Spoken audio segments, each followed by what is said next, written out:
This is episode 27 of the Rhythm and Rhymes podcast. I am your host, Andre Hughes, and I'm here with my co-host, Antonio Hughes. And I got a couple gripes. I'm not too happy about this week. But how are you doing? How are you doing, bro? How's it going? I'm doing pretty good. I was just same thing I've been doing, just looking for clients as far as the editing. That's like what I was doing Friday and Saturday. I kind of worked on some guys' clips, sent them back to them, see if they respond. But that and just kicking it out here. I mean, we like my roommates and me, we've kind of been chilling as far as like going out, doing a bunch of stuff just because homecoming's coming up and that whole week is gonna be crazy. So I mean, it's been good out here though. Been good, bro. How about you? That's smooth. I've been all right. Like I said, I went to the movies last night and I went to see Exorcist. I'm not a scary movie guy. I think they're kind of bad movies and I think they're kind of pointless, most of them. But this one was not bad. I'm not gonna lie to you. It was all right. I was actually pretty surprised at it because I'm not the movie type. Well, I'm not the scary movie type, but I didn't feel like I wasted my money at this one. But yeah, other than that, man, I just kind of been chilling, bro. I've been this weekend. It was a lot of music that dropped, but I just want to say, like, after listening to a lot of it, bro, I'm gonna be honest, like, I just didn't care. I feel like a lot of it was very, like, some of it was good. There was some solid songs. I'm gonna go back to a lot of it, but I just feel like I don't know. Like last night, I was on YouTube and I was on Tyler the Creator's page, and I was looking at a lot of his older videos. And a lot of his are like movies. I went to it after I seen the Golf with Four ad, so I was like going back to his old stuff, and it brought me to Call Me If You Get Lost. And a lot of those songs, like the visuals that go along with that song, like it's art in every sense of the word. And I just think about the music people are putting out now. It's like they're putting out these long albums that are just really like they don't do a lot for me. You know what I'm saying? Coming off of last week, I just feel like a lot of it is very like I don't know. It's like, do you expect me to sit here and listen to 23 songs straight? That's the question. That's crazy. That's a lot. Yeah, I feel like for what the substance is in a lot of the albums, they are too long. Like I feel like it's kind of like the game now is to put out the long albums or to have an A side and a B side. Like I feel like even we're gonna talk about Westside Gunn. His album was super long, although it was really good. Like he said he's Yeah. releasing a B side and that's gonna be 20 more songs, and it's like Wait, he it's a said lot. And I feel like what? I didn't know he was releasing another one. When did that come out? I mean, I'm really tapped in with Westside. Like, I'll be on his Instagram a lot because I like his fashion stuff, and he had put it in one of his captions about this album that he already put out, and he was saying, "And we got a B side coming." So, I mean, he always does that though. Like Hitler Wears Herman's 8 had an A side and a B side, and I like the B side better than I like the A side, to be honest. Yeah. I guess I would rather just to name it something else. That's what we need, another name. We got mixtape, Hmm. we got album. Like it is people talk about it as being like a long playlist and you're sort of picking out just call it a playlist or something. You know what I'm saying? A collection of songs or something. I don't know. An album like implies cohesion in my opinion. Like it's one body of work. Whereas like when you get through some of these songs, it's like the top half don't match the bottom half. And there's nothing wrong with that if you're not. I go into it with the expectation of this is supposed to be one thing when it's like 22 things. Hmm. All right. Let's get into Westside Gun then. Let's start with Westside Gun um, project, and then you pray for me. What did you think about this?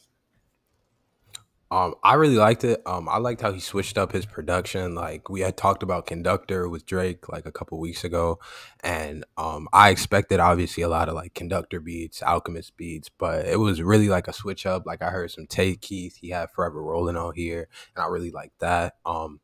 And I just think like the whole like rap is dead thing is it is hard to say that when there's people like this putting out quality rap. I think rap obviously we've said it shifted, but I think if you always look at the underground has stayed consistent with the quality of what they put out and like the bars that they have, the bars that they bring every single year. And I feel like if you're still looking at guys like Westside Gun, Benny, Saabe, Stove God, like if you're looking at guys like that, that's where you're gonna get your real raps from. But I feel like it was a really good album, and I liked what I heard from it. I would say standouts for me at least were probably the song with ESTG. I really liked that one, and there was another verse on here that Westside Gun had that I really liked, but I would say it was a quality rap album, in my opinion. I enjoyed what I heard. I didn't make it all the way through, but I got probably like 11 or 12 songs in. And whenever a new project comes out by an artist, I go check like to older stuff they've done. And I went back to like I just searched Westside Gunn in my Spotify, and I have so many Westside Gunn, Stove God Cook songs. They're a crazy combo. Like the first song I have by Westside Gunn in my Spotify is with Stove God Cooks, and I feel like I don't know. Stove God Cooks only appears on Westside Gunn songs, which is I feel like a little concerning if I'm him, if I'm trying to be an artist. But for us, it's great. My favorite song off of that project was I was playing it this morning. House of Glory. That one's fire. And then there was one more. Oh, Kitchen Lights. I liked Kitchen Lights a lot. I don't know. Stove God Cooks is fire to me. But I was definitely surprised by the list of people he got on this project. The beats. Some of the beats I'm like, yo, I could do without that. I'm not gonna lie.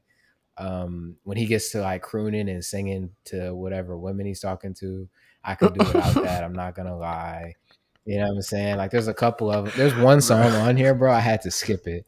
I had to skip it because he was just like it was too much. I don't even know what it was, but he was singing, and I'm like, bro, you can't. You know what I'm saying? It was crazy. It's like there's so Joyce Rice is a R&B singer. She has a West Side Gun interlude on her project from like 2 years ago, Mhm. and it's the most foul shit I've ever heard in my life. But I'm like, yo, why does everybody like this? They love West Side Gun singing over ballads, bro. I don't get it. You know what I mean? Like, I don't get it. But other than that, the bars are crazy. The bars are always crazy. I feel like that is something you can expect from him, and you can expect a good project overall. I just do feel like it's kind of long. Yeah, I do think it's too long. He does tend to do that, but he always says like with every album he's putting out, he's trying to make an art piece. Like one thing he really prides himself on is being like an artist over just being a musician. Like he always says that when it comes to fashion, when it comes to like even the different little art pieces he actually does, like paintings and stuff like that. But I still feel like it was a good project. Like I would probably say Fly God 2X and the Denzel Curry record. Now that one that really surprised me. I did not think Denzel was gonna come on there like that, but that was probably one of my favorite verses from the album. Honestly, Is that on the end? I might not have got to that one yet. yeah, it's song 15. But if you didn't get to the end, you wouldn't have heard it because Okay, okay. I'm definitely gonna like continue to finish this album. But I had started this weekend with Bad Bunny. I don't know if you knew Bad Bunny released an album. Did you know this? yeah, yeah, I did. I heard a little bit of it. You want me to talk about it, or Okay, you want to go okay. first? I want to jump into this real quick. I will say this is this is not what I wanted from Bad Bunny right now. I'm not gonna lie. I'm not gonna lie. And it's so funny because I became aware of Bad Bunny after the trap phase because he started off like this.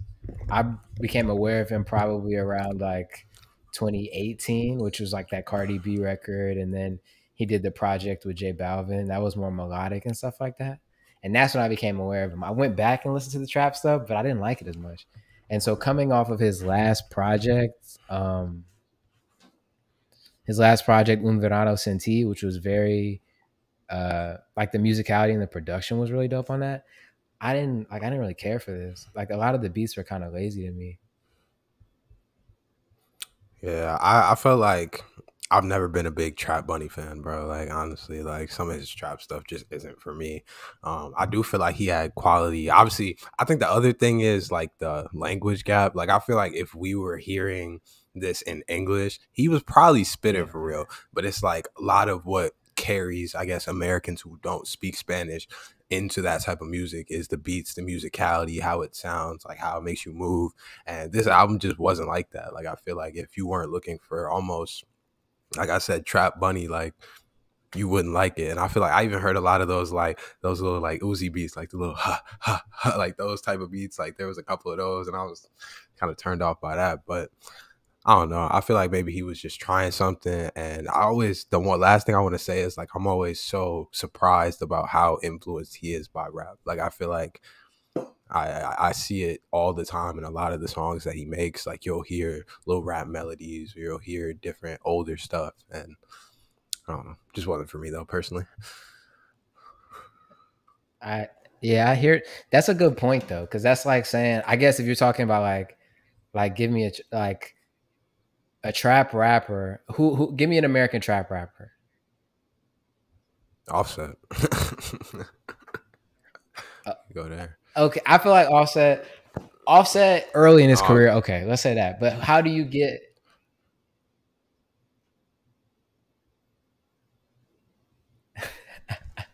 I didn't say anything. Yeah, you paused it. I paused at the same time. It's okay. It's okay. But so if you say Offset, like how many people in another country would enjoy Offset, like for just rapping? Because I 100% get that. Like I'm thinking about, if I don't understand what he's saying, if there's no melody and the beats aren't crazy, then I'm sort of lost. You're right. You're right. I didn't even think about it like that. Yeah. But I'm gonna keep listening to this. I'm gonna keep listening to this. There was one song on here that I did really like, which was Mr. October. I like that one, and then Fina was okay. Young Miko, I didn't know who this was before this album, and I went and I checked some of her songs out. She's really fire. She's probably gonna have the song I'm gonna recommend at the end. But that's really all I wanted to talk about in terms of new music. I think that album was mad long too. I didn't get all the way to the end. But I wanted to ask you if you have listened to any like UK garage. What do you mean? What is UK garage? You might have to. It maybe if you told me what it was, I would Okay. understand what you're talking about. UK garage is like you probably have it. It's like house. It's like a house music and electronic dance music from the Mm. UK. But it was a lot of like black artists over there doing it. It was, and I've been listening to that all week. I wanted to tell you about that and give you some records so you go check it out. Cause like I said, a lot of the music has been kind of like uninteresting to me. So I've been going like real eclectic. I've been going down these rabbit holes of like house music and electric music and like UK jungle and stuff like that. And I want to start bringing more of it to here. But I'm gonna just start giving you like some stuff to check out. I just want to know what you think about it when you get a chance. But I'll probably just send you these records afterwards. But I'm gonna save them in here so other people can go check them out. Gabriel, the Live Garage remix by Roy Davis Jr. And then I sent you this one earlier in the week. It's called Envy. They don't know. Mm-hmm. What's it called? They don't know something. I don't know. By So Solid Crew. But I thought that one was interesting because they like really, it's so crazy because this is sort of where grime birthed out of. I should have mentioned that too. So Mm-hmm. grime was birthed out of this sound. And so like you can hear the speed and the tempo, but sometimes they're like rapping on these records, which is crazy. Like I don't know how somebody would rap at that BPM when I'm thinking about what we listen to here.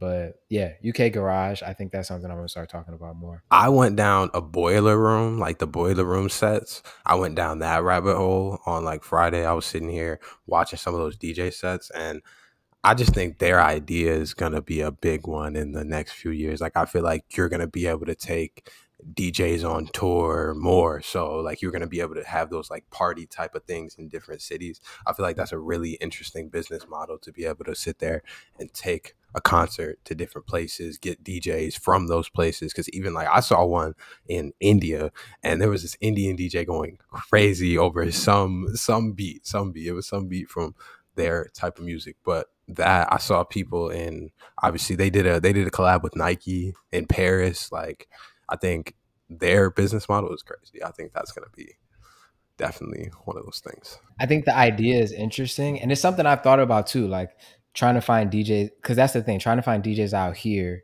that play the music for the parties I want to do. Right? It's like I've never DJed Mm-hmm. before. I have good music taste, but I'm also like trying to find the DJs that I like. And I went and checked their website, but they don't charge anybody to get into the parties that they have. Mm. They're all free. They live off brand partnerships and the content because they own the content. They put it on the YouTube page. They put it on their socials and stuff like that. So it is definitely an interesting way of doing things, and they do definitely get people with notoriety on there, which sort of helps cross promote. But I agree with you. I think that's something that more people should look into doing. I think that's something we should look into doing. You know what I'm saying? But it's hard. It's like it's that thing of like it's always the chicken and the egg. Like how do you get started with Yeah. that if you don't have the money and all that stuff? But yeah, I'm definitely if I can get to a boiler room set, I'm gonna try and go. Kenny Beast did one that looked dope. And he did you see they like stomped through the stage at his? I didn't see that. What? That's that's crazy. Yeah, they were there was some people on the stage with him and they put a hole in the stage, so they had to like put up like cones and like a caution thing in the middle of the set. Like he stopped for a bit, but then he kept going. It was kind of nuts. Um, Okay. Other than that, bro, there was literally the only other topic I saw that were interesting to me in terms of music business. One was El Alpha signed a 8-figure deal with a company called Sound whoa. Exchange, I think, or Sound On. Yeah, I know. That was interesting to me because I didn't know it was like that. I didn't know it was like that for him. The company is called Sound Royalties. My bad. Um, and I just wanted to read one paragraph out of it because I thought that the business model that the company is working on is interesting. Here it is. Okay. Sound Royalties business model isn't predicted on projections of revenue, but rather based on what an artist has already generated. The company gives creators an advance and sets a set fee to be paid back in addition to the original advance. That set fee, says Heich, does not change. There is no penalty. We do not take copyright or ownership. And people thought it was too good to be true until they realized it is true. It's now a good business model. So basically, it's like a loan type of situation. They just take all the revenue models, all the revenue streams that an artist has. They sort of total them up and see what it's been doing over a period of time, and they give them an advance with a fee on top of that as like a set rate, and they don't take any ownership, which I thought was pretty cool because El Alpha has been independent this whole time, and he's obviously been making waves. And I thought that's pretty cool that he's able to get that much money leveraged off of what he's already making. And I think this is going to be a path forward for more artists in the future, which I think is just gonna the thing. And I think I need to tie this together for people listening at home, like why I talk about these things. I feel like when artists get more independence and more freedom from like the financial restrictions of what they're doing, I feel like the art is better and I feel like the music is better. Mm. You know what I'm saying? I feel like some people don't I don't ever say that on here. I just sort of talk about these interesting business things I think about. But I think the more autonomy you can give an artist to just go out there and do what they want to do, the better the music is. So I feel like both sides play a factor in like what we get every Friday. Yeah, I do feel like once you have less of that financial burden on you, you can just focus on art. But there's nothing like an artist who sounds like you can hear that they're rapping like the Rennis do. They over there singing like the Rennis do, bro. Like the real hunger of it. I feel like that's one thing you do get out of artists who are struggling, who are still on the come up that you're not gonna get from a guy like Drake. Like that was one thing they was talking about with him. It doesn't sound like he has as much like hunger when it comes to rap versus if you go listen to 6 p.m. in New York, it sounded like his rent was due the next day, bro. Like it's just crazy. But I think this will be real Yeah. good for artists, honestly. Yeah. His project is supposed to drop in 4 days and he's going on tour. I will say a lot of the Latin artists come to Orlando. Mm. So if he's in Orlando, I'm gonna try and get out there and see it because it's not far from where I'm at. But Kanye West is shopping around distributors for his new collaboration album with Ty Dolla Sign. They said so. I'm gonna read some of this. Kanye West and Ty Dolla Sign are shopping for a partner to distribute their forthcoming collaborative album. West will make a decision soon, and they're considering 5 different offers right now. The album release was supposed to be planned for Friday, but they pushed it back. That is what you call it. that is like typical Ye. But I saw that he was supposed to do an album listening party at this venue that had 20,000, no, it was 80,000 people in Europe. And so I don't know what he's got planned, but what do you think about this album? Are you excited for it? What have you heard about it that maybe I haven't heard?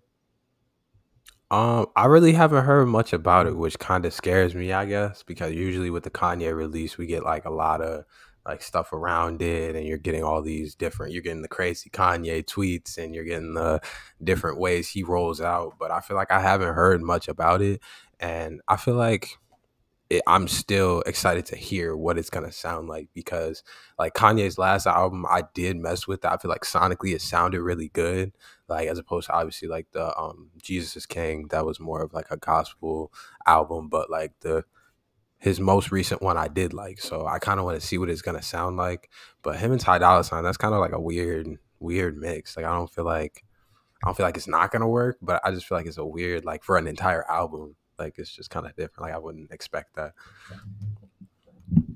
Yeah, I didn't. You know, I'll say like I went to the show for Donda with Josh, Hmm. and yo, shout out Josh for making me not be able to hear the album, bro. You're the goat. You know what I'm saying? Paying in a box for $150 to not hear the projects. You're amazing, bro. I'm just playing. But yeah, bro, like I went in there and I could barely hear the project. I had to go home and listen to it because it was just like think about being in a glass box with a little hole Hmm. and you're about 400 feet away from where the dude's performing, and it was not the best listening experience. It was more of like a mix and mingle with people who were 15 years older than me.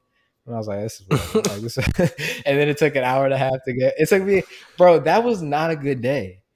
That was not a good day, bro. Bro, it was at Soldier Field. It took me. I now, granted, I live 15 minutes from Soldier Field at the time. I lived probably 15 minutes driving on the expressway. Bro, why did it take me 2 hours to get in there and park? Why the fuck did it take me 2 hours? Like, I remember the traffic from 3 miles away, it took me like an hour. Like, I remember everybody was trying to get in that night. And then I got there and didn't even really get to hear the project. Never mind. Never mind. I would have been blue. But I would have been blue. yeah, the I will say off this, I put on the notes, we're not gonna get the New Body song I want.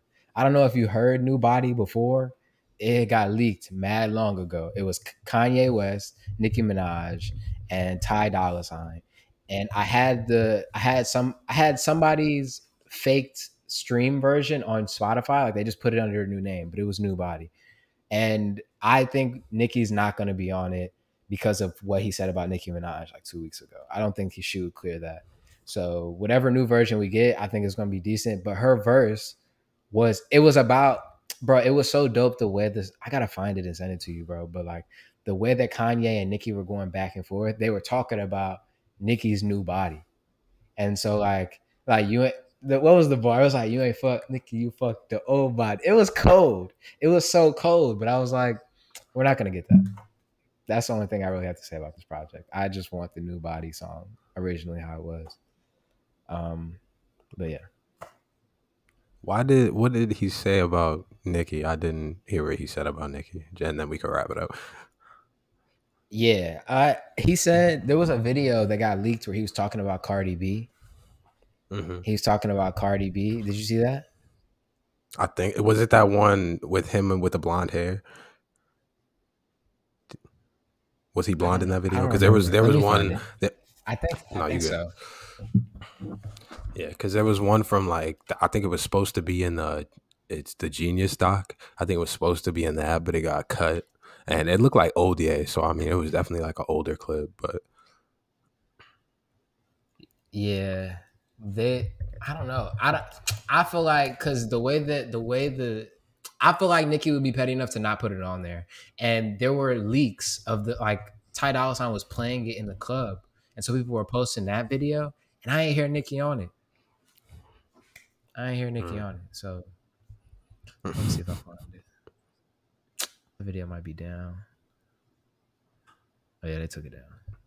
They took it down. I'm gonna find the old version of it, but Yeah, I think yeah, let's okay. Okay, let's wrap. So what song do you have for the people today? Do you have anything you want Uh, to share with the people? I do. Um, I was in between the Westside Gunn project, and I was listening to the Offset project. We didn't talk about that, but that and I heard this song by Tiny. Oh my god! So it's called Camille. It's with him, J Balvin, Young Miko, Joel, and some guy named Randy. Um, but I really liked it because it was like a different bop at first. It was kind of like the Spanish EDM thing. Like it had like an up tempo beat, and then like halfway through, ooh, it got dirty, bro. Like that song was crazy, bro. But I would definitely say go listen to that. Camille by Tiny. So go check that out. Yo, I think Young Miko might be artist of the week, bro. Young Miko might be artist of the week because I saw that he put that out. Tiny is one of my favorite producers, one of my 5 favorite producers. Period. He's good for a beat switch, bro. He is good for a beat switch. He's gonna give you 1 to 2 every song. But my song this week also has Young Miko on it. It's Chulo Part 2 by Bad Gal, Young Miko, and Tokisha. That song came out a little while ago. That song is fire. But Young Miko, we're gonna talk about Young Miko in the next couple of weeks. I don't know anything about you, but I know you've been making waves, I guess. Shout out to you. All right, man. What you got planned for this week? What you got planned for this week? Um, Still job hunting, still looking for clients. I think there's gonna be like a 3-on-3 tournament this week for money for one of my roommate Javon. He's in this thing called PBM, and they're doing like a whole like week for their chapter of PBM. And I think there's a 3-on-3 tournament, so I might be in that. But it's kind of same shit, different day out here, bro. Just working on school and getting shit done. I read it. I'm gonna. That's dope. Playing it, yo. Let me know how the 3-on-3 tournament goes, because Doug just hit me back and asked me to be his assistant coach again. This is the second time. It's the second time, and I'm just like, yo, and I can't do it. Obviously, it's in Illinois, but I'll be sitting there like, yo, like, I could just say fuck all this and go coach. I could just say fuck all this and go coach. I was gonna say this is the last thing I wanted to say, but I read a tweet earlier today, and it was basically saying like 99% of the shit you do doesn't matter. And I took it a couple ways. Like, one, you shouldn't stress over most shit because it doesn't matter. And two, you have to figure out what that 1% is and just focus on that 1%. And you can move. And once are able to move the needle, then the other 99 you can kind of do whatever the fuck. But I think that's for me. That's what I've been thinking about, is like how I can move the needle more.